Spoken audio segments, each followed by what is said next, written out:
મોટાભાગના વિસ્તારોમાં વરસાદ છે। હવે વાત મધ્ય ગુજરાતની પણ કરી લઈએ। વડોદરામાં ધોધમાર વરસાદથી મુખ્ય રસ્તાઓ પર પાણી ભરાયા છે।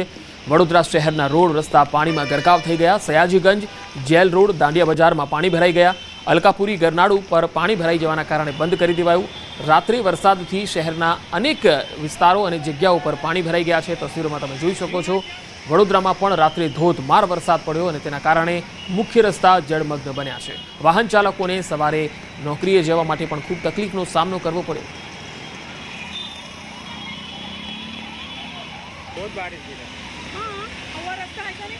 વડોદરાથી આ તસવીરો આવી રહી છે, જોઈ શકાય છે। દાંડિયા બજાર, અલકાપુરી ગરનાળુ પાણી ભરાવાના કારણે બંધ કરી દેવાયું છે।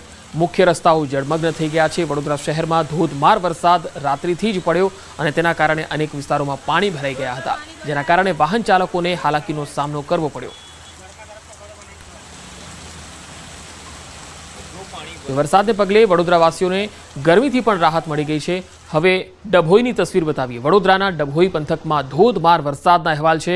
અહીંયા 3 દિવસ વરસાદનો વિરામ હતો અને ત્યારબાદ ફરી એકવાર વરસાદની શરૂઆત થઈ।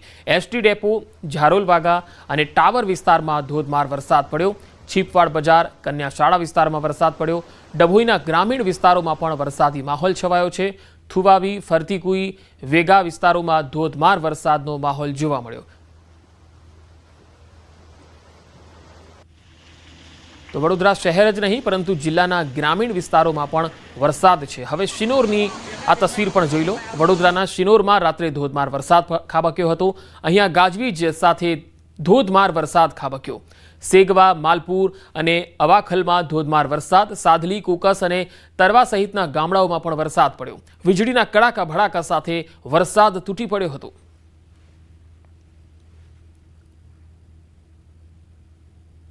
તો મધ્ય ગુજરાતના લગભગ તમામ વિસ્તારોમાં વરસાદ છે। હવે સુરતની વાત। સુરત જિલ્લામાં વહેલી સવારથી જ વરસાદી માહોલ। 2 દિવસના વિરામ બાદ ફરી મેઘમહેર થઈ। કામરેજ, બારડોલી, ઓલપાડ અને પલસાણામાં ધોધમાર વરસાદ પડ્યો। માંગરોળ અને ઉમરપાડા, માંડવીમાં પણ ધોધમાર વરસાદના અહેવાલ છે। સુરત જિલ્લામાં વહેલી સવારથી જ વરસાદી માહોલ જોવા મળ્યો। વધુ માહિતી મેળવીએ। સુરતથી સંવાદદાતા કેતન પટેલ મારી સાથે જોડાયા છે। કેતન, સુરતના ગ્રામીણ વિસ્તારોમાં કેવો માહોલ છે? જે પંકજ ચોક્કસથી વાત કરો, ગુજરાત સરકારના હવામાન ખાતાએ દક્ષિણ ગુજરાતના સુરત જિલ્લો, તાપી જિલ્લો, ડાંગ જિલ્લો, નવસારી જિલ્લાની અંદર ઓરેન્જ એલર્ટ આપ્યું છે। તદુપરાંત 4 થી 8 તારીખ સુધી ભારે વરસાદની પણ આગાહી કરી હતી, જે અંતર્ગત સુરત જિલ્લામાં વહેલી સવારથી જ મેઘરાજા મન મૂકીને વરસી રહ્યા છે।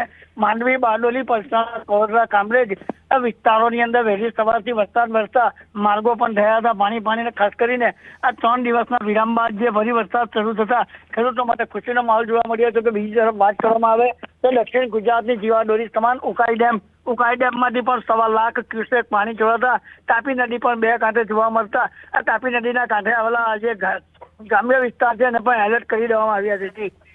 જી કેતન, આભાર માહિતી આપવા માટે। હવે વાત મધ્ય ગુજરાતના ખેડા જિલ્લાની પણ કરી લઈએ। ખેડા જિલ્લામાં મોડી રાત્રે ધોધમાર વરસાદના અહેવાલ છે। ભારે પવન સાથે અહીંયા વરસાદ ખાબક્યો। ભલાડા, સાયલા, વસઈ સહિતના ગામડાઓમાં ભારે વરસાદને પગલે પાણી ભરાઈ ગયા। વીજળીના કડાકા ભડાકા સાથે અહીંયા ધોધમાર વરસાદ તૂટી પડ્યો। માતર તાલુકાના ગામડાઓમાં પણ ધોધમાર વરસાદ। માતર, ત્રાજ, લીંબાસી, શેખુપુરમાં ધોધમાર વરસાદ તૂટી પડ્યો।